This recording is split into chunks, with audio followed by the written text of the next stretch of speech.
Сайн байна уу? Mining Pulse подкастын энэ удаагийн дугаар эхлэхэд бэлэн боллоо.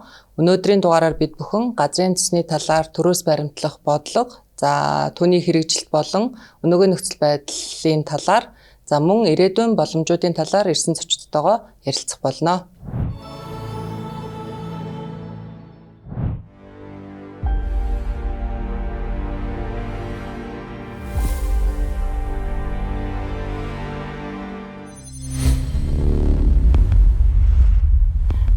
За, урилга хүлээж авч ирсэн та бүхэнд маш их баярлалаа. Тэгээд мэдээж газрын тосны асуудал бол манай улсын хувьд бол стратегийн чухал ач холбогдолтой. За, тусгаар тогтнолт ч одоо хамааралтай ийм зүйл байгаа. Тэгэхээр ямар ч байсан бид бүхэн газрын тосны үйлдвэрийн үйл ажиллагааг бол эхлүүлчихсэн явж байгаа. Тэгэхээр энэ талаар бас ашиглалаа дарга өнөөгийн нөхцөл байдлын талаар бидэрт мэдээлэл өгөхгүй юу? За, улс дотоодын түүхийд тулгуурласан төшөлсөн газрын тос боловсруулах үйлдвэр барьж байгуулахыг зориод за үйл ажиллагаагаа эхлүүлээд явж байна. За боловсруулах үйлдвэрийн маань бүтээн байгуулалтын явц бол одоогоор нэг 30 орчим хувьтай байна. Энэ оны эцэхэд 40 орчим хувь болно. За зарим хүмүүс нөгөө яг гүйцэтгэл нь хэдэн хувьтай байгаа юм бэ? Газар дээрээ гэдэг асуултыг байнга тавьдаг. Боловсруулах үйлдвэр маань өөрөө 4 одоо EPC ажлаас бүрдэж байгаа. Зарим нэг нь газар дээрээ хийгдээд EPC нэг жишээлбэл дууссан байна. За EPC 2-ын ерөнхийдөө дуусч байна. Гэх мэтчлээ явж байгаа. Гэтэл боловсруулах үйлдвэрийн маань техник тоног төхөөрөмж болохоор тусдаа лицензтэй тоног төхөөрөмжүүд өөр улсад ингэж угсрагдчих байдаг. Металл хийцүүд нарийн технологитой лицензтэй байдаг. Тэгэхээр тэр ажил маань цаана давхар явж байдаг. Газар дээрээ бодтой харагддаггүй. Тэр нөгөө газар дээр нь юу болсон бэ гэдэг асуулт. Барилга байгууламжийг асууад байна шүү дээ. Барилга байгууламжийг асууад байдаг. За газар дээр хийгдэх ажлууд ерөнхийдөө сая бид 8 сарын сүүлээр очиж бас газар дээр нь дамжны ямсагдтай хамт төвлөлтөөр ажилласан. Газар дээр бол инженерийн даалт барилга байгууламжууд бол гүйцэд хийгдээд дуусч байна. За бусад одоо ил харагдах барилга байгууламжууд, засвар цэхийн зоод, ОПС, за тэр газрын төсний бүтээгдэхүүн болон түүхийд бас хадгалах сав, тоног төхөөрөмжүүд бүгд юм ухсрагтаад эд ажил өрнөл явж байна. За үйлдвэр маань ашиглалтанд орох хугацаа 2028 оны 2 дугаар үйлрэлтгч төлөвлөж байгаа. Одоо 2 жилийн дараа. 2 жилийн дараа. За үйлдвэр ашиглалтанд ороход мэдээж одоо нөө түүхийн эдийн хангам нийлүүлэлтийн асуудал яригдэн тэ. Тэгэхээр өнөөдөр бас газрын төсний эрэл хайгуулын үйл ажиллагаа ямар байгаа. Энэ дээр бас газрын төсний холбооны газрын төсний олборлагчдын холбооноос бас биднэрт өгөх мэдээлэл байна. Ер нь яг хөө манай газрын төсний уламжлалт бус гэдэг байгалийн хий бас давхар явж байгаа тийм. Тэгээд ерөөдөө яг энэ салбарт хайгуул олборлт хийж байгаа яг идэвхтэй үйл ажиллагаа явуулж байгаа компаниуд ер нь нэгдсэн байдлаараа энэ холбоо байгуулад одоо ажиллаж яадаг нэг жил болж байна л доо. Тэгээ ер нь бол өнөөдрийг хүртэл яг нэг хайгуулын үеийн шатанд явагдаж байгаа одоо процесс энийг одоо яг нэг бизнесийнхаа гормоор биш яг нэг орон нутгийн асуудлаас ч юм уу эсвэл төр засгийн ойлгомжгүй байдлаас ч юм уу ингээд ерөөсөө хэвийн үйл ажиллагаа явуулж чадахгүй байгаа шалтгаан дээрээс үндэслээд л энэ одоо хэрэгцээ гарч ирж байна л да. Яг зүгээр яг Монгол улсын хувьд одоо газрын тосны потенциал нь ямар юм бэ? Одоо ямар хуу шатны юу юм бэ гэхээр бусад одоо нефтийн бүтээгдэхүүн элбэг одоо зарим бүр экспортлдог орнууд ба шүү дээ тий. Тэднэртэй харьцуулахад бол маш хязгаарлагдсан нөөцтэй. Ганц хязгаарлагдсан нөөцөөс гадна чанарын асуудал олборлолтын зардал гэдэг юм аа тий. Тэгэхээр энэ дээр бол байгалийн өгөгдөл маань тийм ч таатай биш. Одоо 90-ад оноос хойш бас лово хэдэн талбайнуудад ялгаад гадны хөрөнгө оруулалтууд орж ирээд дотоодын үндэсний компаниуд ч орж ирээд одоо хайгуулын ажил хийж гүйцэтгэл явсан. Тэгээ маш өртөнд өртөгтэй эхний хөрөнгө оруулалт ихтэй байдаг учраас зарим нь бол тодорхой үе шатн дээрээс одоо юу гэдэг амжилт олохгүй гарч байгаа тохиолдлууд байна. За энэ бол өргөөс бизнесийн өөрсдийн эрсдэл тий. Гэтэл одоо тэр талбай дээр яг үнэхээр газрын тос хэр потенциалтай юм бэ гэдгээс үл хамааран үйл ажиллагаагаа явуулж чадахгүй байсараад ингэ болж байгаа ч юм уу тий. тийм компаниуд хөрөнгө оруулагч нар бас байна л да. Тэгэхээр за Монгол улс одоо бараг 5-6 жилийн өмнөөс ахвал өөрсдийн гэсэн ямар ч үйлдвэртэй болъё. Дотоодын хэрэгцээг хангая гэдэг тий. Тэгэхээр яг энэ бол магадгүй зөв шийдэл баг. Байршил хөрөнгө оруулалтын энэ тэгээд одоо мэдээж тооцоолсонд байгаа байл. Одоо хамгийн гол нэг үйлдвэр нь баригдаад байдаг 28 он гэхэд ямар ч ашиглалтанд орох нь байна. Тэр үед үйлдвэрийг маань ямар тосоор импортын тосоор хангах юм уу? Хэрвээ дотоодоос тосоор хангана гэж байгаа бол энэ хайгуулын салбарыг ядаж дэмждэггүй маа гэхэд нэг өөрийнх нь аясаар явуулах юм шаардлагатай харагдаад байгаа байхгүй. Тэгэхээр одоо хамгийн наацхан жишээ хэрэг манай газрын тосны хайгуул хийж байгаа компаниудын нэг жишээ бол одоо манай Max Oil гэж компани л да. Тэгээд ковидын үеийн 2 жилийг тооцвол өнөөдрийг хүртэл 5 дахь жилдээ ямар ч үйл ажиллагаа явуулж болдгоо. Гэтэл энэ ганцхан манай асуудал биш. Энэ зөндөө олон компаниуд байгаа. Зохицуулалтын хувьд яагаад вэ гэхээр яг хатуу ашигтан мултамлын хуультайгаа адилхан орон нутгийн буюу хамгийн жижиг нэг жих багийн иргэдийн нийтийн хурлал дээр хилцүүлэг явагддаг. Тэгээ тэр асуудал дээр л ерөөсөө гацах жишээ нэ тий. Тэгээ манайх бол бас учиртай байхгүй. Нэг сумын 2 баг. Гэтэл зарим компани 3 аймаг дамнасан 10 хэдэн сум дамнасан. Тэр чинь нөгөө багийн тоо бүр хэд болох вэ? 20 30 болох юм. Тэгээ тэр болгоныг хилцүүлнэ гэдэг төсөөлдөд. Тэгэхээр энэ ч ерөөсөө амьдрал тэр биелэг боломжгүй нэг юм зохицуулт байгаад байна л да. Түүнээс яг ер нь бол байгалийнхаа тогтоц геологийн нөхцөл байдлаа харуул бидэнд одоо боломжийн хэсгийг мэдэхгүй ямар ч байсан болцоо бол байна. Ямар ч байсан тэр идэвхтэй хайгуул хийгээд зөв одоо олж нээж илрүүлээд эдийн засгийн хувьд шинэ технологиор тэрийг нь ажилуулад явбал ямар ч байсан одоогийн төлөвлөгдөж байгаа хүчин чадалтай газрын тосны үйлдвэрийн 70-80% хангах хүч хэмжээний юм гарах боломжтой гэж хараад байгаа. Потенциал яваад. Тэгэхээр энэ дээр бас яг төрөөс одоо яг олгогдсон төлцийн зөвд нь ер нь хэдэн эдгийн тий хайгуулын үйл ажиллагааны чиглэлээр за эндээс яг тогтооцсон нөөцтэй нь одоо бас ямар байдгийг тий тэгээд яг бүс нутгийн хэмжээгээр нь ингээд хараад үзвэл аль одоо бүс нутагтай илүү яг энэ газрын тосны олборлолт цаашаа илүү хөгжих боломжтой гэж үзэж байгаа. Анх 1991 онд Монгол ард тус газрын тосны тухай хууль анх баталж гарч ирсэн. Түүнээс хойш 2025 оны хүртэл хугацаанд нийтдээ нэг 46 бүтээгдэхүүн авах гэрээ байгуулсан байна. Үүний 8 нүүрсний давхаргын метаи бол уламжлалт бас газрын тосны хайгуулын чиглэлээр. За үлдчихэж байгаа 38-аас нь бол 24 бүтээгдэхүүн авах гэрээ энэ газрын тосны тухай хууль 2014 онд шинжилэн батлагдсан. Тэр хүртэл хугацаанд байгуулсан гэрээнүүд. За үлдчихэж байгаа 22 гэрээний 8 нүүрсний давхаргын метан хийн гэрээ. За үлдсэн 14 гэрээ нь бол 2014 оноос хойш байгуулагдсан гэрээнүүд байна. Газрын тосны тухай хуулийн хувьд бол анх 1991 онд батлагдсан газрын тосны тухай хууль бол маш хялбархан 5 бүлэгтэй 17-8 зүйлтэй. Тухайн үед бол Монгол улсад газрын тосны бас тогтоогдсон нөөц байгаагүй. Газрын тос хай хөрөнгө оруулалтыг татъя.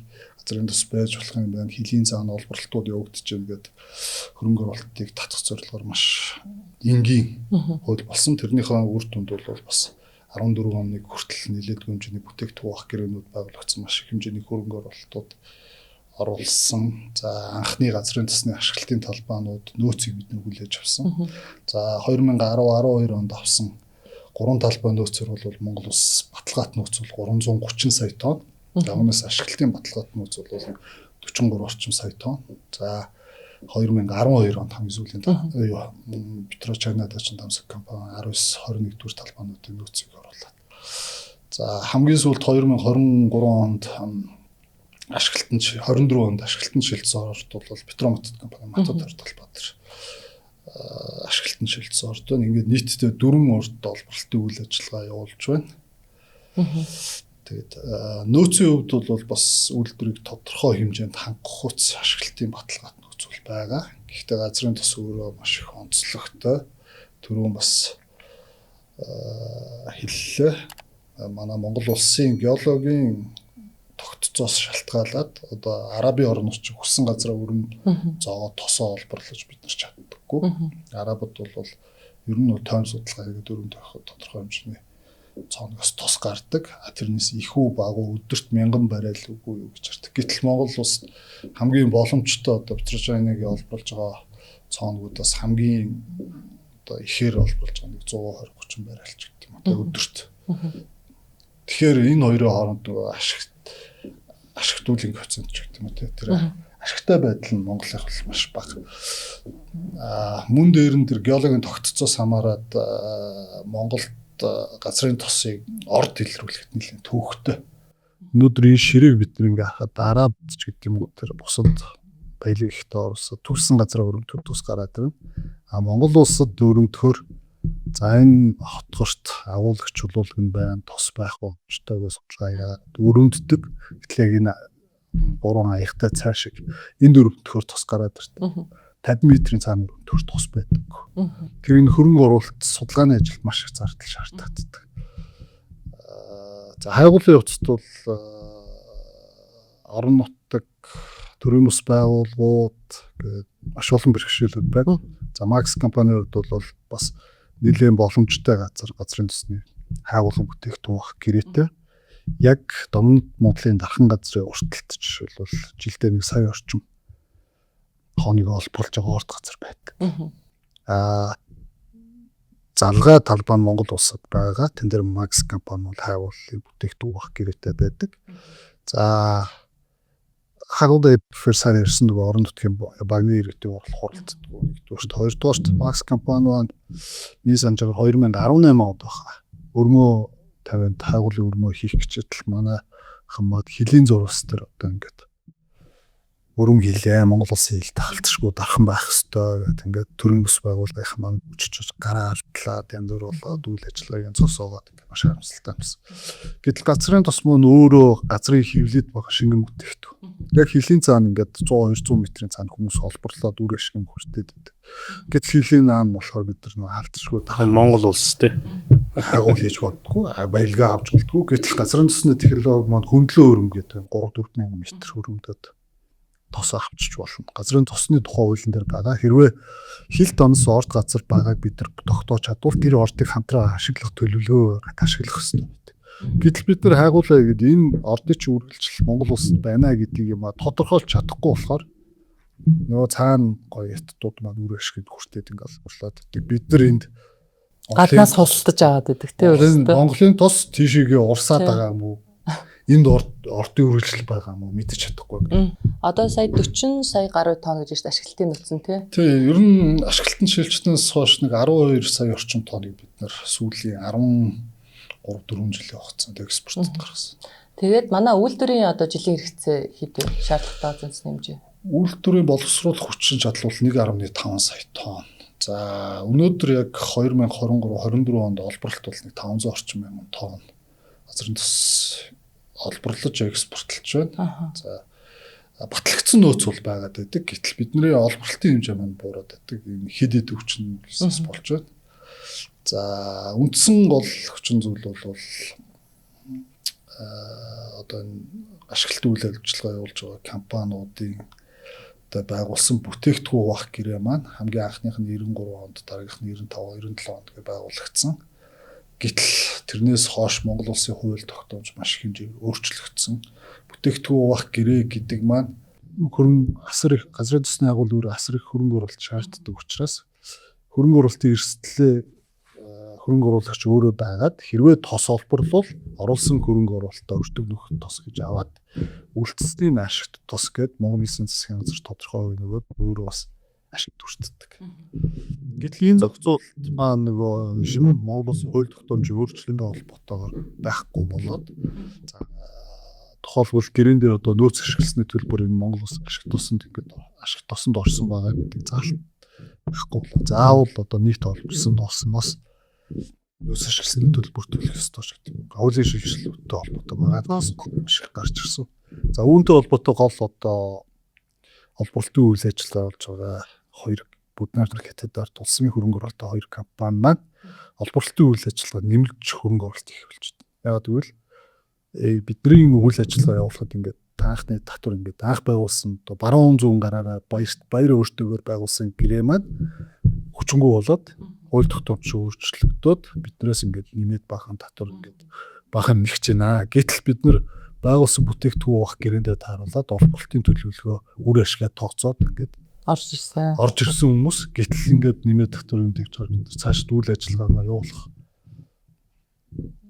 эргэлзээтэй нөхцөл байдалд орчоод байна. Цаашаа явах уу болохгүй. Нэмж хөрөнгө оруулаад бид нар өгч авч чадах уу гэдэг асуулт байгаад тавьчихна.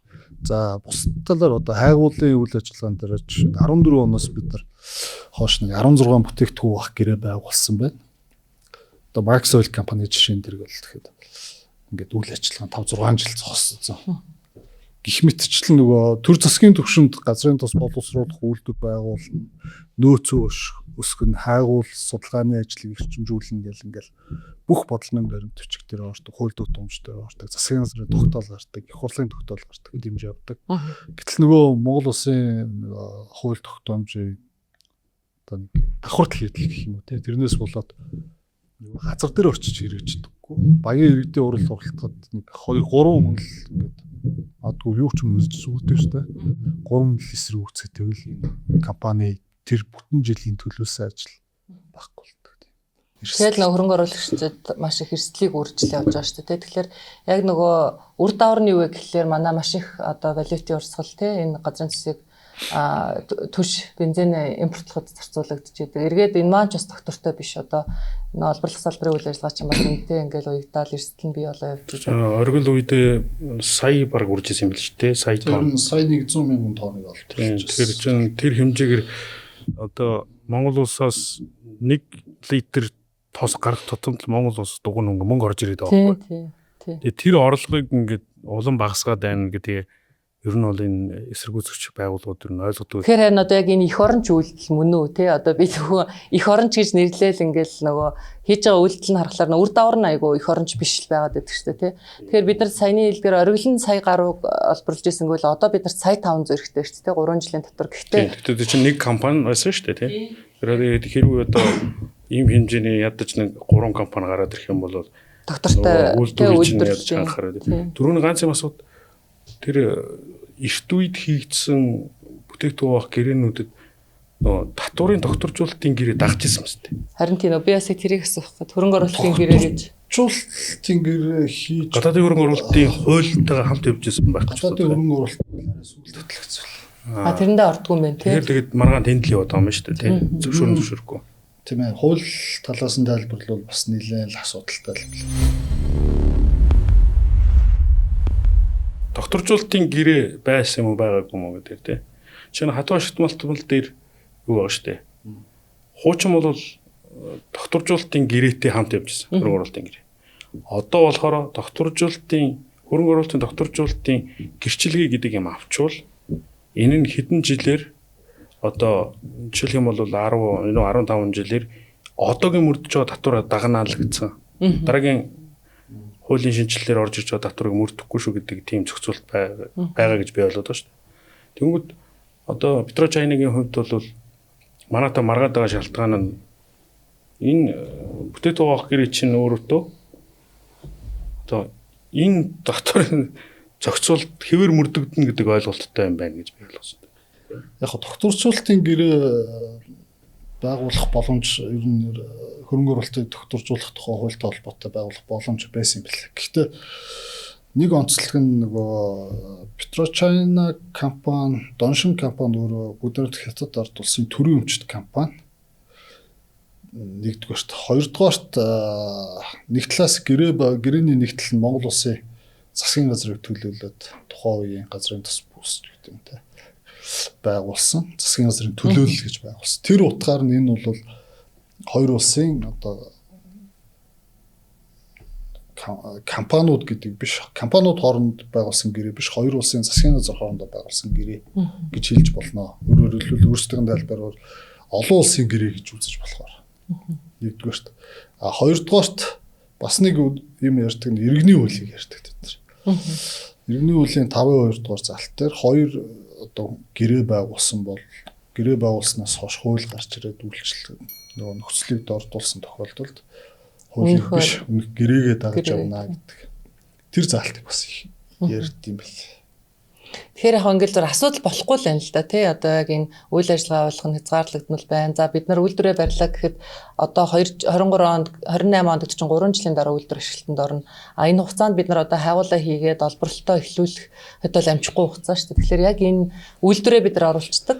Түүхийд ханган нийлүүлнэ гэдэг маань өөрөө том сорилтолцоо явж штэ тий. Тэгэхээр одоо яг манай салбарын чинь нэг зовлон холбоо яаман ингээл адилхан л зовлонгоо яриад явцдаг тий. Тэгэхээр аль нь ойлгоод байдаг. Яг адилхан ингээд нүр тулаад байдаг тий. Энэ дээр бас яг яамны зүгээс одоо тэр орон нутгтай холбоотой асуудлууд дээр ер нь бас орон нутгийн удирдлагууд дээр нь хэрхэн ажиллаж байна. Одоо ямар ч нэг төлөөлөгчийн газартаа болцсон шүү дээ бид нар чинь тий нэг бүсчилсэн байдлаар эдгээр маань бас одоо мэдээж одоо нэг үйл ажиллагаа эхлээд удаагүй ч гэсэн тий бас нэг тодорхой ахиц гарахаар хандлага байна уу?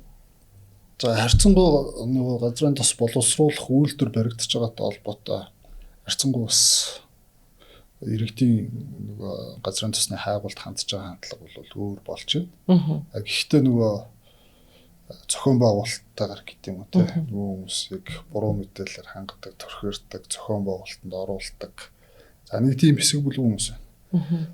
За хоёр дахь бүлэг хүмүүс нь юу гэдэг нэг тэнд хайгуул хийж байгаа аж ахуй нэгжүүд нэг тодорхой ашиг сонирхол үйлчлэлтэй. За нэг тийм хэсэг бүлэг хүмүүс байна гэл. Бид нэг талаас нь ингээд хүмүүст ойлгуулад хандлагын өөрчлөлт явж итэл нөгөө талд нь ингээд төврийн галгасч байгаа гэдэг чинь бас нэг масаал ингээл явж байгаа. Тэгээ ер нь харьцангуй бас гайгүй болж байна. Гэхдээ бид нар одоо нэг юм бол ойрын хугацаанд зайлшгүй хийх шаардлагатай. Хууль эрх зүйн өөрчлөлт, шинжилэлт хийх шаардлагатай. Анх энэ бүтээгдэхүүн бах гэрээ гэдэг маань бид нар нөгөө газрын тос гэдэг юм байна уугүй юу? Хөрөнгө оруулалтыг яаж татах уу гэдэг. Анх одоо 91 оны концепцэнд явуулчихсан. 2014 онд өөрчлөлт орохдоо нөгөө 2-3 орд ашиглалтанд шилжчихсэн. Олборлолт нь бас нэлээд дээд зэгтэй хүрсэн. Сэтгэл хөдлөх үед. Газрын тосдоо ерөөсөө шинжилсэн. Тэгээ нөгөө баахан ингээл нөгөө хуульчин ингээл олон зүйл залттай болох тусмаа эдрэтэ аж ахуй нэгж хөрөнгө оруулагч төвхтэй болоо явчихдаг юм байна. Тэгэхээр бид нэр өнөөдөр за энэ хайгуулын салбарт ажиллаж байгаа, ашиглалтын салбарт ажиллаж байгаа аж ахуй нэгжүүд эрх ашигт хөндөгдөж байгаа тал талын оролцогчтойгоо бас үе уулзаж хуулийн талаар ярилцж байгаа ажлын хэсэг гарцсан ажиллаж байна.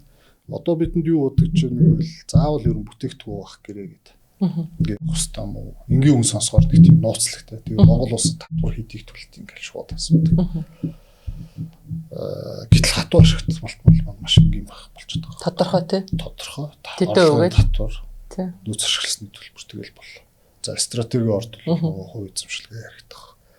Тэр тиймэрхүү маяг руу энэ Канада, Австрали өөр одоо барууны жишгээр татвар роялти гэдэг хувилбар бас зэрэгцэж явах хэрэгтэй байна. Нэгдүгээрт, хоёрдугаарт энэ бүтээгдэхүүн авах гэрээ талбаанууд маань асар том хэмжээтэй. 40-50 мянган километр квадрат талбайг хамардаг. Нөгөө 3-4 аймаг хил дамдаг. За 20-од сум дамдаг. 20 сум дотор одоо хэдэн баг дамж байгаа те. Нэг баг л ингээд зөвшөөрөхгүй бол нөгөө хайгуул ажил төр чигтээ нуурдаг. Тэр энэ байгаль орчны энэ хуулийн дээр бас нэг тодорхой хэмжээний өөрчлөлт ороод зөвхөн одоо тухайн жилд хайгуул хийх батлагдсан төлөвлөгөөгөөрөө хайгуул хийх талбай дээрээ тэр сум орон нутгийн иргэдийг хуралдуулаад шийдвэрээ аваад тэгээд хайгуулаа хийдэг болох хэрэгтэй юм байна. Талбайг жижигсгэх хэрэгтэй юм байна. Богино хугацаанд хайгуул хийгээд гардаг болгох хэрэгтэй юм байна. Гэх мэтчлэн бас зайлшгүй хийх шаардлагатай цаг үеийн тулцсан тийм асуудал зөндөл. Энэ өөрчлөлтүүдэд та бүхэн шаардлагатай гэсэн өөрчлөлтүүдэд одоо салбарынхаа компаниудтай ярилцаад тий яг энэ шинэ одоо шинжилж байгаа хуулийн төсөлтөд оруулж чадчихна уу? За аж ахуй нэгжүүд маш идэвхтэй ажиллаж байгаа. Одоо яг хайгуулын нэг газрын тосны хайгуул нүүрсний метанхи хайгуул уламжлалт тус газрын тосны нийлээд нэг 18 бүтээгдэхүүн баг гэх компаниуд байна. Эдгээртэйг бол ерөнхийдөө холбооноос нэлээд санаачлалтай явж байгаа. Тэгээд энэ дэр яг манай салбарынхан бол юм ойлгоод байдаг. Тэгээд байгаль орчны яам гэж нэг том одоо протектед газар шүү дээ. Уустай ингэхгүй тэхгүйгээд. Тэгээд яг зөв энэ яриаг хөндөд нэг түрүүн бид нэг хальт яриад өнгөрлөө шүү дээ. Хил дамсан. Та нар зүгээр анзаарах юм бол манай Монгол улсын хамгийн том дархан цааст тусгай хэрэгцээд одоо улсын тусгай хамгаалтанд байдаг газрууд дандаа хилийн бүс. Тий. Хилийн бүс бүстэй урд бүс. Тий. Тэгээд одоо би бол зүгээр өөрийнхөө хэмжээнд хин хизээ ямар санаачлагаар юуг хамгаалах гэж энийг хийсэн мөн гэж хайгаад ус олдохгүй байхгүй. Гэтэл одоо шингэн бүтээгдэхүүн хаан даралт багсан тийшээгээл гүйжидэг устай адилхан бүтээгдэхүүн шүү дээ тий. Нэгд хоёрд технологийн хувьд одоо хөндлөнгөөр эдл бол хэдэн метр өрөмдөд одоо сурвалах боломжтой юм байж идэг. Гэтэл Монгол хятадын хилийг дамнсан юм геологийн тогтцол гэдэг чинь хинж захирагдахгүй зүйл шүү дээ тий. Аяг шиг юм дундуур нь хоёр улсын хэлвж нөгөө талаас нь олборлож идэг. Ялангуяа нь Европын Төв Азийн том тэнгис далай дээр байгаа сав дамнсан өмнөд Хятад тэнгис дээр сав дамнсан нөгөө улсын хэлүүд дээр байгаа газрын цэсний олборлолтууд дандаа юутай байдаг нөгөө роялтитэй. Олборлож байгаа тал нь олборлоогүй талдаа мөнгө төлдөг юм тий. Гэхдээ одоо бид нэр тэрийг ярих гэхээс илүүтэй зүгээр ядчих өөрсөндөө юу байгаагаа мэдчихээ тий. Одоо манай талбайтай яг ингэ тулаад байж байгаа нь шууд улсын тусгай хамгаалалттай хэллэг цаараа нутаг гэж байгаа. Яг тэрнийх нь хилийн цаана бид нар бүр сансрын зургаас тоолж байгаа байхгүй. 300 гаруй худгаас одоо юу тасалбарлалт хийж ин л да. Сайнтай мотой янз бүр байгаа тий. Сая гаруй тонны жилдээ олборлож байгаа. Тэгэхээр ингээд бид нар ерөөсөө энэ ганц газрын цус гэлтгүү ерөөсөө хатуу ашигт малтмал болон манай энэ органик байгалийн баялагийг одоо тэр аанд чинь нүгэл гарч идэг нүгэл орж идэг гэдэг шиг. Тэр энд яагаад ингээ монголчууд өөрсдөө юу байгаагаа судалж болохгүй байгаа гэж хаад байгаа байхгүй тий. Тэр энэ дээр хүртэл бодмоор л юм лээ. Тэгээ байгаль орчны яамн дээр юу гэдэг нөгөө байгаль орчны менежментийн төлөвлөгөө болоо нөгөө байгаль орчны наривчлсан үнэлгээний тэр заалтыг хатуу ашигт мөртөмдөө хөл дээр хэрэгжүүлдэг нь яг адилхан хэрэгэлсэн юм л. Тэнгүүд энэ том хэдэн сум даамсан аймаг даамсан газрын цэсний хайгуулын ажил чинь одоо уг нь бол нөгөө ухах юм борог байхгүй шүү дээ. Хөрөмлөгийн ажил байгаа тий. Тэгээ гэвэзэг. Тэр энэ хайгуулын ажлыг нь бүр ингэ тэр шаардлагуудыг барыг хаваад орчуул амар байгаа. Сая бол яг эндээс хуулийнхаа хүрээнд аргаа хэрэгжилж байгаа нь энэ л дээ тий. Яг үйл ажиллагаа явуулах гэж байгаа хэсэг дээрээ одоо хурлын хилцүүлдэг байвал тэгээ нэг талаасаа яв тий. Ер нь урт хугацаанд бол энэ өөрөө яг ашиглалт руу шилжиж ашиглалтын талбай бол юусо том биш байхгүй. Ёстой нэг баг хоёр баг бол тэр бол одоо тэр хуралдт юм байна тийм. Хайгуул ашиглалт хоёрыг л ялгаж салгамаар л байлаа. Түрүүн бас нөгөө шиг талаа дарга хэлдгээр нөгөө дэмжнэ л гэдэг те бүх засгийн газраас дэмжин хурлаас дэмжин одоо энэ стратеги ач холбогдолтой үйлдвэр барьж штэ бид нар олон жил ярьсан те. Тэгээ одоо энэ дээр яа харахгүй одоо засгийн газрын шийдвэрээ зөв ойлгуулад энэ чинь манайх ч одоо босон удирдлагатай тийм холбооны улс биш шүү дээ. Тэгэхээр яг энийгээ бас одоо засгийн газар маань өөрөө нэлээд сайн одоо манлайлж авч явахгүй бол нөгөө компаниуд нь хийя өөрсдөө эрсдлээ өөрөө тайгуулаа хийя гэд тэгээ олборлолтоо хийгээд явах юм бол үйлдвэр маань ажилтаа болох гэдэг шүү. Тэгэхээр энэ дээр бол одоо харахгүй ийм зүйл шаардлагатай бол харагдаж байна. Нөгөө талдаа бид нар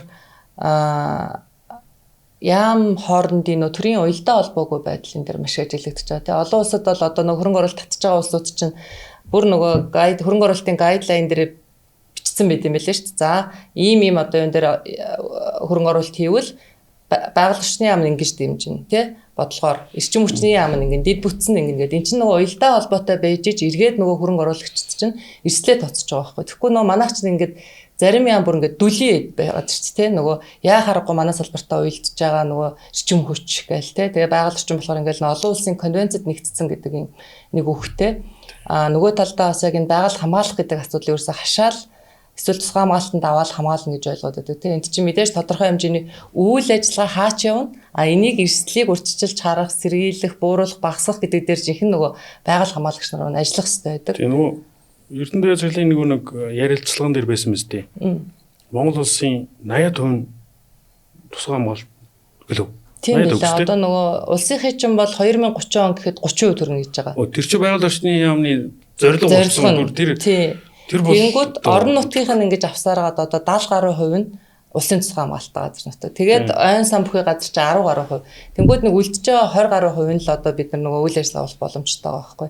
Тэгээ яг нэг ийм бид нар нэг ингээл буруу муу юм хийх гээл те байгаа юм шиг тэнд нэг хүмүүс ингээл нэг хамгаалах гэдэг юм шиг нэг юм нөхцөл байдалтай те. А гэхдээ нөө эдийн засгийн өнөөдрийн нөхцөл байдал, эрсдэл одоо тусгаар тогтнолтой холбоотой асуудал гэж ярих юм бол яхааргүй төслүүд ингээд хөдлөх хэрэгтэй болчиход байдаг. Тэгээ энэ дээр бол одоо салбарын яам холбоодууд бол нэлээд идэвхтэй ажиллаж байгаа. Энийг ч үргэлжлүүлэх хэрэгтэй юм шиг ба. Одоо төр маань нөгөө нээлттэй сонсож байна л гэж маш их ярьж байгаа шүү дээ. Гэхдээ одоо ингээд нэг бүгд одоо нээлттэй байгаасаа те дүлий биш байгаасаа одоо ингээд маш олон жил яригдж байгаа энэ асуудлууд дээр яхаарахгүй нөө гарц гаргалгаа гаргаж одоо шийдвэр гаргахгүй л болвол энэ байдал одоо ингээд үргэлжлүүлэх юм шиг ба. Ялангуяа бид сая тэр олон улсын конвенцэд нэгтгэхдээ хүртэлтэй яг энэ манай улсын урт богино хугацааны бодлоготой одоо сөргөлдөх шаардлагууд бас байна уу гэдгийг харж имаар өстэй юм шиг байна. Тэгэхгүй аль нэг конвенцэд бид нар нэгтчихэд энийг зөрчих гээд байна гэдэг нөгөө хоол олж идэж байгаа салбар дээр одоо үйл ажиллагаа явуулахыг хориглоо суна гэдэг маань бол одоо харамсалтай санагдаад байгаа юм л да. Тэгэхээр цаашдаа бид нарын харахгүй одоо энэ геополитикийн уртцтмал үед те одоо төрш эрчим хүч бол зайлшгүй болчлоо шүү дээ. Тэгээ бид бүгдийн хувьд бол яг одоо энэ уулархаан 7 хоногоос газрын төсний асуудлуудаа нэлээд ярьж хэлсэн те. Тэгэхээр энэ дээр та бүхэн бас дуулаагаа хүргэх байх. За мэдээж яг олон улсад бол одоо эрчим хүчний шилжилтгээ шал өөр зүйл ярьж байна. Мэдээж энэ дээр газрын төсний одоо өрсөлдөх чадвар бас буурч л байгаа бах те. Цахилгаан автомашинад дагаад гэтэл бид нар одоо уламжлалт нэг газрын төсөөл олборлохгүй л ингээл энэ асуудалтай тулж штэ. Тэгэхээр холбооны зүгээс болон яамны зүгээс ер нь цаашдаа за энэ асуудлуудаа шийдэх юм бол ямар байдлаар бид нар ажиллах хэвээр бодлогын түвшинд ч гэсэн те өстой гэж харж байна. Яг бодлогын төвшөнд за нэгдүгээрт дэлхийн нөгөө эрчим хүчний энергийн хэрэглээ угаасаа байнга ингээд хүн өсөлттэй холбоотой байнга тэлж байна. Гэхдээ 2050 он хүртэл нөгөө энергийн хэмжээ маань өөрөө тэлээд байгаа учраас тэр цахилгааны хэрэглээ, цөмийн эрчим хүчний хэрэглээ, сэргээгдэх эрчим хүчний хэрэглээ, газрын тосны хэрэглээ бүгд тэлээ явна. За энэ газрын тосны хэрэглээ өнөөдөр бас буурна гэж бол байхгүй. Өөрөө энерги хооронд нь харьцуулахад л их бага гэдэг асуудал байна тийм. Эзлэх хувь нь яригдах болохоос өнөөдөр хэрэглээ буурна гэж бол байхгүй. Нэгдүгээрт хоёрдугаарт яг өнөөдөр байгалийн нөөцийг ашиглан байгалийн нөөцийн менежмент гэдэг ойлголтыг монголчууд ярих хэрэгтэй болчихж байгаа. Яг тэгвэл нэг талд нэг байгаль хамгаалагчид те эх орноо хамгаалагчид гараа зогссон. Уул уурхай газрын тосны салбарынхан болохоор эх орнондоо хайргүй устгаж сүтгэж байгаа. Сүтгэж байгаа нөгөө чоншигч гэдэг юм тий. Нөгөөдөл нь хон шиг сайхан хүмүүс ингэ байгааддаг. Гэтэл одоо бусад хөгжиж байгаа хөгжингүү орны жишээ харахаар энэ байгалийн нөөцийн зөв менежмент яваад тууханы хоёр талд суух биш. Нэг нь нөөцөө тогтоочдөг. За энийг одоо юу гэдэг дээр нь байгаа аан амтныг ийш нь ингэж нүүлгэн шилжүүлээд тэдэн жилийн хугацаанд тодорхой нөөцийг ашиглаад буцааж ингэж сэргээгээд буцаагаад авчирч нутагшуулаад ингээ явах юм байна гэдэг хамтарсан менежментийн төлөвлөгөө гаргаж авдаг. Гэтэл нэг нөгөө тууханы нэг талд нь манай хоньнууд мань гараас утсан ингээд. Тэр бол маш олон шүү дээ. Өнөөдөр за ингээл сайхан мянган малтай малчин хүн ингээл мэдээж нутаг усаа хайрлна. Мэдээж сайхан мянган малтай малчин хүнийг тойроод нэг 5 6 10 ам бол амьдарч байгаа.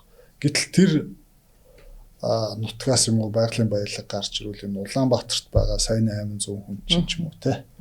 Энэ улс орон даяар ажиллаж амьдарч байгаа цагдаа, сэргийлэх, цэрэг, хилийн цэрэг, багш нар, эмч нар эд бүгд маань ингээд цалинжаад энэ улс гэдэг чинь ингээд ийм нэг цогц юм аа. Түүнээс мянган малтай нэг малчин ч юм уу те. Эсвэл бол тэр нэг нутаг төрийн бодлогын эсрэг тийм одоо баг тэр гоё өвс шимт хичээлтэй нэг хүндийд эзэн суудсан нэг хэсэг бүлэг хүмүүсийн эрх ашигын илүү юу гэдгийг л одоо нэг тийм менежментээр зохицуулж өгөх юм шиг байна.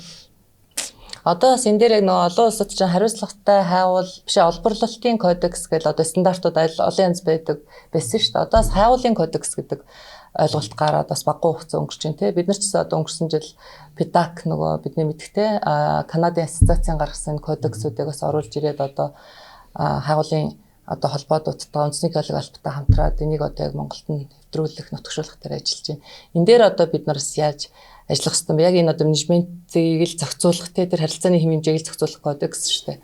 Тийм энэ яг нэг газрын төсний салбар гэд ярихаар явцуу ч юм уу эсвэл нэг хэсгийн ярих болчиход байгаа. Жохон өөр нөгөө олборлолтын аргачлал газар хөндөх байдал нь арай өөр. Тэгэл нэг худаг хийгээ бол тэр нь ингээд ахиж ерөөсөө тэн дээр илдв үйл ажиллагаа явдггүй болохоор одоо гадаадд одоо Хятад, Японд ялгаагүй айлын арын ашаан цэцэрлэгийн дотор хүртэл ингээд ажиллаж л байгаа шүү дээ. 20-30 жил ажиллаад. Тэгэхээр энэ өөрөө нэг бүтээн байгуулалтаа хийгээд судалгааг бүрэн хийчихэд олборлолт эхэлсэн хойно бол ерөөсөө байгаль орчинд сөрөг нөлөөний тал бол нэлээд бага болчихж байгаа. Тэгэхээр энэ онцлогтод тохирсон газрын төсний тухай хуулийн олборлох бөгөөд энэ үр шимийг яаж тухайн орн нутаг тийм улс оронд зөвлөх нэг байх. Гэхдээ ер нь байгалийн баялагийг ашиглаж байгаагийнхаа хувьд хатуу ашиглалт төлөвлөлийн тухай хууль энэ хоёрт бас зохицол баймаар санагдаад байгаа байхгүй. За манай энэ газрын тус буюу энергийн салбарын ахад нэг шинэ гарч ирсэн энэ нөгөө уламжлалт тус газрын тус гэж хэлжтэй тийм. Энэ дээр түрүүний дээр ярьдаг нөгөө дэлхийн жишг энэ нөгөө уламжлалт газрын тус чинь өөрөө өрсөлдөх чанар ямар байна вэ гэдгийг гараад ирэхээр манай Монгол улсын хувьд бол бүр маш том давуу тал энэ нүүрсний метан хийнээс гарч ирж байна гэж яриад байгаа байхгүй. Маш таруу азлагдмал байршилтай байгаа тэр одоо юу гэдгийг төвлөрсөн том хотуудаас нэлээд хол зайтай байгаа даа л да тэр ордууд өмнө гойгоор чухалцуу ч юм уу те баруун талд ч юм уу. Тэнгүүд энэ хийг бид нар байгалийн хийтэй адилхан шууд ингээл хоолой зулгаал Улаанбаатар руу татах. За тэр нь хэр хэмжээтэй байгааг бас мэдэхгүй байна. За Улаанбаатарын өөрийн хэрэглээ бол үнэхээр жижигхэн байхгүй. Түр яг нөгөө эдийн засаг талаас нь харах юм бол. За тэгээд тэрний дид бүтцийг хийн аюулгүй байдал гэдэг ингээд айгүй олон асуудал гарч ирэх байх л та. Гэхдээ эдэнд газ байна гэдэг чинь айгүй том давуу тал нэг. Хоёрт нь энергийг хөрвүүлэх шиг амархан сайхан юм алга тийм. Тэгвэл тэр газны орд дээр нь одоо хэрдэн таарсан бүс нутагтад хэрэгтэй яг тэр хүчин чадалтай одоо цахилгаан станцыг байгуулчих юм бол манай Монгол улс эрчим хүчний хараат байдлаас шууд гарах бүрэн бололцоо байж тэр прогноз нөөцтөн ч их хайтайхан байх шүү тийм. Тэгэхээр яг энэ дээр одоо ингээд метан газ, уламжлалт тус, газрын тус гэдэг энэ юу байдаг юм бэлээ гэд манай эрчим хүчний яам маань бас юу бодож идэм мэдгүй те. Нэг баахан нүүрсний цахилгаан станц юм уу эсвэл сэргээгт эрчим хүч гэл тэгээд сэргээгт эрчим хүч гэл тэгэнгүүт чинь маш өндөр үнэтэй үргэлжлэгдээд манай систем өөрөө тэрийг өндөр үнэтэй худалдаж авангуудаа иргэдтэй хямдхан өгөөд улс энийг зөрүүгийн төлөө явж байгаа шүү дээ. Тэгэхээр хямд эрчим хүчний их усур ер нь эрчим хүчний хэрэглээ бол байнга өсөх юм чинь. Хямд эрчим хүчний хэрэглээ одоо их усур хаана байх боломж байна вэ гэвэл мэдээж бидэнд нүүрс ихтэй учраас нүүрсний боломж байна. За тэгвэл нөгөө баба гэдэг утгаараа ногоон гэдэг тохирохгүй байгаа шүү дээ. Тэгвэл ногоонд хамгийн тохирох боломжтой буюу цэнхэрлүү орохгүй ногоон хэвээр байгаа өнөөдрийн ганц энерги их усур бол газ хэвээр байл тийм. Тэгвэл тэр нүүрсний ордууд дээр олборлох боломжтой болоод байгаа нүүрс одоо газыг эрчим хүч болон хөрвүүлэх энэ бодлого ахаад манай төв засгийн зүгээс бол явж явах нь зөв харагдаад байна. Тийм. Энэ дээр ямар хоёр бодлоготой вэ? Одоо нэлээд бас 2-3 төслүүд олон улсын хөрөнгөний бирж дээр гараад хайгуулын нөөц гайгүй байна гэж мэдэгдээдсэн шүү дээ.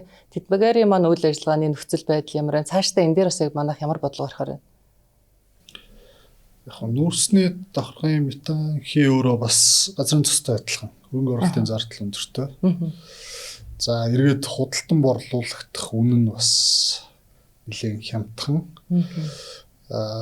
Нүүрсийг дагж байгаа одоо Оросд бол байгалийн дагнсан ордууд байдаг. Бид нар нүүрсний давхаргын метаыг зөвлөж авах асуудал байдаг.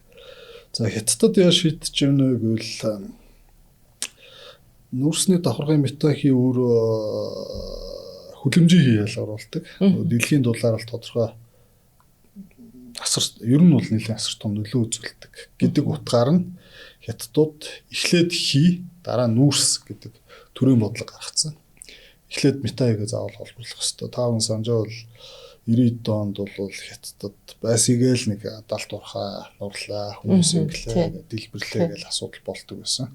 Бүгдийг хаагаад эхлээд та нар метаыг олборлол дараа нь бид нар нүүрсээ олборлоно далд урхаа өгнө гэдэг бодлого нэвтрүүлээд за олборлсон метр куб болгондоо нэг 0.2 юан шиг санагдчихэв. Татаас дампинг систем нэвтрүүлсэн. За түүнээс хойш ер нь 2000 он гараад Хятадын нүүрсний давхаргын метан хий олборлолт бол маш эрчтэй хөгжсөн. Одоо бол ер нь бол Австрали эдэртэй харьцуулахааргүй.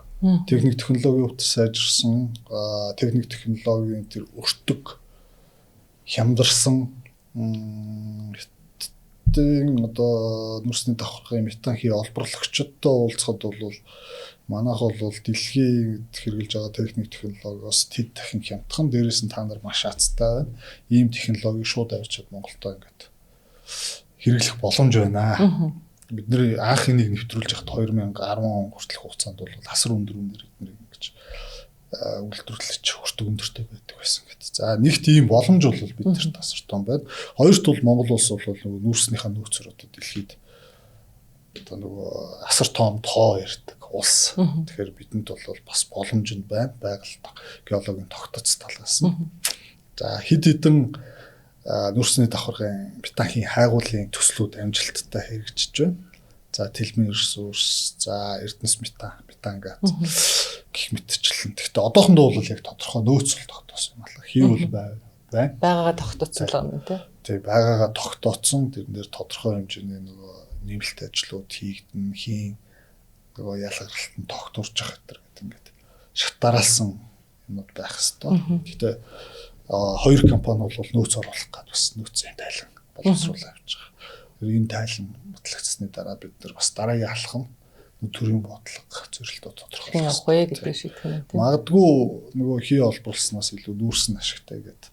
Нөгөө урд газрын нүүрсээ олборлно гэвэл бас тийм баг тий. Тэр хувилбараар харах юм байна. Одоо яг ингээд нөгөө extractive sector гэл нөгөө олборлох салбар гэхэл ингээр чинь нэг л юм шиг ойлгогдоод байдаг бол чи ингээд ярих юм бол газрын засгээд өөр тий.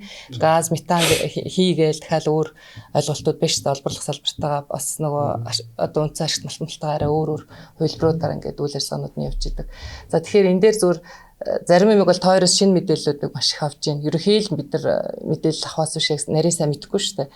Тэгэхээр яг энэ дээр одоо ажиллахад нарийн одоо мэргэжлийн боловсруучнууд ер нь байгаа юу? Одоо үйлдвэртэй болох гэж байна тий 3 жилийн дараа за хайгуулаа хийгээ, судалгаагаа хийгээ, за дахиад энэ метанхийн асуудлууд яригдэж шүү дээ. Тэгэхээр бид нараас энэ дээр боловсруучнууд ер нь бэлтгэж чадчихэв нү? Хүний нөөц ер нь хэр вэ? Энэ дээр бол хоёр талаас нь л харах бах. Миний хувьд бол боловсон хүчин тодорхой хэмжээгээр бэлтгэгдсэн. За нөгөө соц үеийн бүтээгдэхүүнүүд маань байна. Шинэ үеийнхэн байна. Оросд сурсан хүмүүс байна. Хятад сурсан хүмүүс байна. Австралид хүмүүс сурж байна. Америк сурж байна. Боловсон хүчний хувьд бол боломж юм байна. Өнөөдөр доронтын техникум гэж тэгэхэд одоо Петрочайна дээр ажиллаж байгаа операторуудыг бүгдийг бэлтгэж байгаа. Монгол залуучууд төрмийн цанхаг, гүрмийн цамхгаа огсарч जैन тэнд байгаа техник технологи засвар үйлчилгээ бүгдийг хийж гэж гэдэг юм те. Ер нь бол боловсон хүчин боломж байна. Зүгээр орхигдоод байгаа юм нь болохоор нөгөө үндэсний томоохон компани байхгүй. Биедан одоо юу гэдэг орд газар илрүүлэх хэмжээний төвшөнд өрөм тавих өрмийн мастер утч гэдэг юм уу те. Биедагаад тиймэрхүү юм хийцэн туршлага нь харьцангуй бага багтдаг. Тэр талаар нэг жоохон алдаа. Төсөл хэрэгжүүлэхэд. Тийм 2010-ад оныг хүртэл бол манайд чинь Сесмийн 2-3 геофизикийн компани байлаа. Бас өрөмтгөөд компаниуд явж байлаа тий. Тэгэл нөгөө л зах зээл нь байхгүй болохоор тэгэл өөр бизнес руу ороод тэр бизнес байхгүй болчихно л да. Тэр өнөөдөр бол ерөөсөө яг энэ нарийн геофизик чичирхийллийн судалгаан дээр бол манайх бол за ер нь боловсруучгүй болсон. За хайгуулын салбарын тэр бол нэг хэсэг нь шүү дээ. За магадгүй өрөмдлөгийн мастрын хувьд бол дор бараг байхгүй. Гэхдээ энэ мэрэгчлэлтнүүд бол маш хурдан төрдөг байхгүй. Энэ юусэн тийм дэгүүдийн хэд 10-аар нь бүтэн их сургуулиар сургаад байх нэг онц шаардлагагүй. Ер нь бол нэг өсөндөө геологийн тогтцыг л бид нэр шин чанараар судлаад явж байгаахаар харьцуулгаа. Нөгөө нарийн хөгжсөн өндөр технологийн багаж хэрэгслүүд чинь хэдэн сая доллараар яригдах юмнуудыг ямар нэг удаагийн хайгуул хийхийн тулд дараа нь дахиад ашиглахгүй учраас тэн дээр хөрөнгө оруулах хувийн компани яг сайн хэлдэг үндэсний компани байхгүй болсон. За үндэсний одоо жишээ нь яг манай салбарынхаа одоо ингээл за геофизикээ хий, өрөмдлөгөө хий гэхэд бол Монгол компани үндэсэндээ байхгүй болчихж байгаа. Энийг нь бол яг одоо тэгээд нэгэн тал манад байгаа хамгийн одоо өгчөд төвхтэй салбар болохоор тийм байна. Зүгээр ер нь бол яг тодорхой орд газар нь тодорхой болоод энэ бол эдийн засгийн өгөөжтэй юм байна гэдэг эхлэхийн цагт Энэ бол би бол боловсруулж нэг санаа зовхгүй. Гадаадын экспертууд ч ороод ирэх бах. Одоо оюутлогыг санаж байгаа өстэй тий. Оюутлогыг бол анх үнэхээр өстой шаардлагууданд л явуулжсэн мэт тий. Тэр шиг одоо тэгэхэд чинь шүү вэ? Ямар ч асуудалгүй боловсруулж явж байгаа шиг. 10 жил бол тэгэл зарцуулагдтал байх л та. Тэр боловсон хүчний хувьд бол нэг тийм санаа зовхгүй ч гэсэн үндэсний компани гэдэг ойлголт байха болчих. За үндэсний компаниуд нь одоо юу гэдэг тэнд хөрөнгө оруулаад ямар ч байсан орд газрыг илрүүлээд тэрнийг ингээ эдийн засгийн эргэлтэнд оруулаад явъя гэдэг энэ дээр л одоо нэг тийм эсэргүүцэл төгшил багтаагаар тэр эрсдлээ игээ шатдаг одоо тэр хүний юм шүү дээ тий. Өөрсдөө эрсдлээ өөрөө юм бол тэтгэдэггүй засаг хувь ах үлжээ тий. Тэн дээр нөгөө ашигын хуваарлалт нь дахиад одоо ер нь бодож байгаа. Хадуу шигтмэлт нь бол хамгийн хэрэгжиж шүү дээ. Энэ сум орны энэ аймагт нь энэ орлого нь хэр оногддсон юм бэ? Тэгээд эн чинь юм оногдохгүй байгаа болохоор эсэргүүцээд байгаа юм шүү гэдэг. Тэгсэн зарим хүмүүс одоо ярьж шít. Одоо тэр ерөөсөө уул уурхаагүй аймагуудад татаас өхөө болооч. Тийм яг нөө орноос хуваарлж байгаа тийм нөгөө хуваарлалт нь бас айгүй чухал байна гэдэг наатайг бас салбарынхан бол нэлээ нийтлэгээр ярьж байгаа. Тэгэд орлого яа тийм шууд нэгдсэн төс рүү ороод нэгдсэн төсвөөс нөгөө орноттой хуулиараа хуваарлагдаад 30% нь орно. Тэгвэл хатууд юм ч юм тийм. Хатуутай адилхан. Саянаас шүү дээ энэ чинь тий. Тий 10% нь орон нутагтад тэгээд тэрнээс хангалттай байна л гэдэг зүйл яригадаад байна. Тэгээд энэ дээр бас нөгөө хууль эрх зөрчлийн өөрчлөлт хийгээд зарим одоо энэ суурь асуудлуудыг шийдэхийн тулд одоо харахгүй л өөрчлөлт хийгээд яг айхтар хуульчлах шаардлага би боддоо шүү дээ. Тэр чинь оюу толгой шиг 5 толгой шиг орлого олж яхад тэгээл тэр их мөнгө тэр орон нутагт юу их юм. Ч бас юмд хэмжээ хязгаар энэ том улс руугаа татах нь зүг үстэй. Нэг жохоо үйл ажиллагаа явуулдаг. Тэрнээс нэг 5 цаас хуваарлагддаг бол одоо тэрийг ойлгож байна. Өдөө энэ орон нутагт нэг тийм. Зөв. За мэдээж одоо бид бүхний өнөөдрийн ярилцах сэдв бол газрын засгийн асуудлаар байлаа. Гэхдээ та бүхэнд бас тий миний асуугаагүй хэлхийг ярилцахыг өссөн зүйл байл бас нээлттэй ярилцъя. Одоо яг нөгөө бодлогын газрын дарга маань байгаа учраас зүгээр миний зүгээс нэг санал юм уу? Одоо геологчны хувьд түрүүн юу хэллээлтэй юуны газрын засгийн талбай хэмжээ хэд том байна? Тэр үл өстэй яг юм.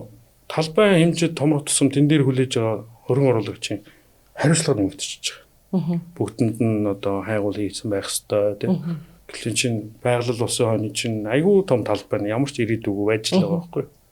Тэгэхээр яг тэр геологийн тогтцсон тохирсон жижиг бассейнуудад нь талбайнуудыг тавиад ингэх юм бол их амар өндөр зардал гаргаж ажиллах юм байна гэдэг ойлголтгүйгээр бас дундаж хэмжээний хайгуулын компаниуд, үндэсний компаниуд ороод энэ богино хугацаанд багахан одоо зардлаар тодорхой шатны ажил хийгээд ирээдүйдээ бол цааш өргөсэй гэдэг бол гараа явдаг гэдэг нөгөө энэ тусгай зөвшөөрөл маань өөрөө ингэ эргэлтэнд орох нь нэг зөв санагдаад байгаа байхгүй.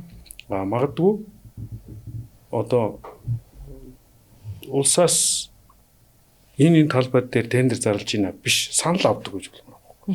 За хаана хайвал юм бэ? Тэгвэл энд нэг хайвал хийчмээр байна.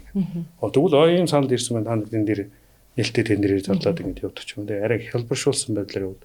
Энэ түрүүний тэр нэг хөндөгдсөн бүтээгдэхүүн хуваах гэрээ хэлбэр биш явуучвал тэр бол өстой айгуу зүг баха. Одоо засгийн газрын хийсэн гэрээг хинч өөрчилдөг юм байна. Энэ бол үнээр амар зүйл байна. Тэр дуусаа тэргүүрээ. Тэр нөгөө хатуу шигтмэлтмэл шиг роялти вид юм уу. Тэгээ тэр юмараа явуучвал энэ чинь тэгэл хуйлаад байгаа л өөрсдөө ингээл авчих. Юм шиг харагдаад байгаа. Шигэ дараад ярих зүйл байна. Яг уу манай салбарт хамгийн тулгамж байгаа асуудал бол газрын төсний хайгуулыг эрчимжүүлэх, нөөцийг нэмэгдүүлэх, олборлтыг нэмэгдүүлэх асуудал байна. За энэ дээр бодит хамгийн тулгарч байгаа асуудал бол энэ орон нутгийн иргэд байгаль орчны тухай хуулиас болдог юм те. Нэг юм орон нутаг төр гэрээлэгч компани гэдэг гурван талтай гарцсан нэг тийм асуудал байна. Тэрийг л нэг их зүүн зохицуулалтаар маш хурдан шуурхай шийдвэрлэдэг болох хэрэгтэй байна. Хайгуулыг богино хугацаанд нөгөө арай нэг багасгсан талбай дээр шуурхай богино хугацаанд нөгөө гялс мөнгө аяад үр дүнгийн үзүүл үзээд үзэхгүй бол ингээд гэргээ дуусгаруулахаа гараа явдаг тийм их зүүн шинжил хэрэгтэй харагдаад байна. За яг байгаль орчин, орон нутгийн иргэд, орон нутгийн төрийн болон төрийн бус байгууллагууд гэдэг бас нэг эрх ашигны хүндэгдэх хүрээлэл донд бас маш олон асуудал. Тэр болгоныг шийдэх бол айгүй төвхтэй. Тэгэхээр энэ стратегийн бүтээгдэхүүн гэдэг утгаар нэг арай өөр онцолж үзэх шаардлагатай юм шиг байна. За тэгээ мэдээж одоо ингээ ярихлаар одоо салбар болгонд л зовлон байгаа гэдэг манай геолог хайгуул олборлолт те тэгэл одоо газрын тос дээр ч гэсэн ингээд яг ялангуяа одоо сая энэ жил нөгөө 100 аялалд явсан хүн болгон мэдсэн бах нөгөө дотоодын аялал бол хямдхан биш болсон билээ шүү дээ. Маш өндөр өртөгтэй болсон. Энэ нь яг ингээд нөгөө түр шатгууны хэрэглээ те манайхан ч өөрсдөө маш том мотортой жибүүд ундаг болсон ядж яхад те тэгээ тэр нь бас хэрэглээгээ дагаал нөгөө өндөр түш шатгуун хэрэгжилж штэ. Тэгээд энэ нас өртөг өндөртэй. Би бол яг нөгөө аяллаа зардал бол тийм хямдхан биш юм байна. Гадаад дотоодд бол их өндөр болсон юм байна гэдээ ажиглаж исэн. Тэгээ яа харахгүй одоо нэрчим хүч түш бол манай стратегийн ач холбогдолтой одоо бидний цаашдын тий одоо эдийн засгийн хувьд ч гэсэн одоо гадагшаа валют урсгаас одоо сэргийлэхийн одоо чухал төсөл дээр бол засгийн газрын зүгээс анхаарал хандуулсан бол энийгээ бас олон нийтэд зөвөр ойлгуулах тий засгийн газрын бодлогыг одоо бүгд л дэмжих хэрэгжүүлэх ёстой шүү дээ. Тэгээ бид нар бол манай салбарын бол яг л тэгж ажилладаг шүү дээ. Хуулийн өрөөнд үйл ажиллагаа болгохгал хариуцлагатай байх гал маш их одоо хүчин чармаалт гаргадаг. Тэгэхээр энийг бол зөвхөн ганцхан салбар биш бүхэл талууд орон нутгийн удирдлагууд тий төр захиргааны байгууллагын ч гэсэн ингээд дэмжиж иргэдэд ч гэсэн дэмжиж ажиллах. Мэдээж тэр хөдөө аваад зарцуулж байгаа бензиний мөнгө өөрсдийнх нь хармаанаас шууд гарч байгаа мөнгө шүү дээ. Тэгэхээр энэ нь бас доктортой аюулгүй хэрэгцээ дотроос хангах хэрэгцээ бас өндөр байна гэдгийг бас өнөөдрийн ярилцлагаар хэдүүлээ онцолж байна. Тэгээд мэдээж уулархан 7 хоногор одоо хэдүүлээ цуцшгүй энийг ингээл яриад яваад байх хэрэгтэй байх. Одоо нэлээд чанга дуурах хэрэгтэй юм байна гэж манай салбарын бол ер нь чанга дуурах хэрэгтэй юм байна гэж ойлгож байгаа. Одоо төр маань сонсож ийн л гэдэг. Тэгээд яг ингээл бид нар хаагуур нь яриад бидрийг сонсохгүй хэдий бас мэдэхгүй байгаа. Тэгэхээр нэлээд сайн бас энэ асуудлуудаа уулзалтууд дээр яриад за мэдээж бас бидний нэг орон нутгийн удирдлагуудтай иргэдтэйгээ хийдэг нөө өсчилсэн ч болгон байгаа шүү дээ. Энд дээр ч гэсэн бас асуудлуудаа ингээ байнга яриад явдаг.